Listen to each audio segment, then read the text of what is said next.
Epstein files அதை பத்தி நான் டீட்டெயிலா சொல்லணுன்ற எந்த அவசியமும் இல்லை. அதை பத்தி எல்லாருமே நான் ரிசர்ச் பண்ணிருப்பீங்க. எப்ஸ்டீன் அப்படின்ற ஒருத்தன் 16 வயசுக்கு கீழே இருக்கிற பல குழந்தைகள், அதாவது ஆண் பெண் பாகுபாடெல்லாம் இல்லாம ஒட்டு மொத்தமா பல குழந்தைகளை கடத்தி கொண்டு போய் அந்த ஒரு உடலை வச்சு அவனால என்னெல்லாம் பண்ண முடியுமோ அது எல்லாத்தையும் பண்ணியிருக்கான். ஆனா அதை அவன் தனியாளா பண்ணல. அதுக்கு பின்னாடி பெரிய பெரிய தலைகள், டொனால்ட் ட்ரம்ப்ல ஆரம்பிச்சு பில்கேட்ஸ்ல ஆரம்பிச்சு நம்ம யாரெல்லாம் ஐயோ அவரா ஐயோ இவரா அப்படின்னு வியந்து பார்த்தோமோ அதுல முக்காவாசி பெயர்கள் இதுல அடிப்படுது, இதுல இன்வால்வ் ஆகியிருக்காங்க. அப்படிங்கலாம் இதுல இன்வால்வ் ஆகியிருக்காங்களா இல்லையா அப்படின்றது அடுத்த கேள்வி.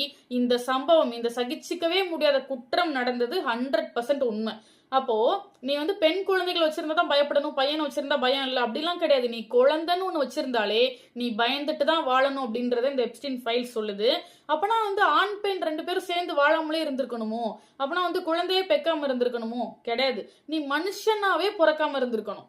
டெல்லியில 600 பெண் குழந்தைகளை காணும், 200 ஆண் குழந்தைகளை காணும் அப்படின்ற நியூஸ் இப்ப 800க்கும் மேலான குழந்தைகளை காணும்னு வருது. அமெரிக்கால இப்படி ஒரு நியூஸ் ரிலீஸ் பண்றாங்க. சோ அமெரிக்கால ஏதோ ஒரு நாட்டுல ரிலீஸ் பண்ற இந்த நியூஸுக்கும் இப்படி இந்தியாலையும் இன்னும் சில நாடுகளையும் தொலைஞ்சு போற குழந்தைங்களுக்கும் இடையில ஒரு பெர்ஃபெக்டான கனெக்ஷன் இருக்குன்னு ஒரு ரிசர்ச் சொல்லுது.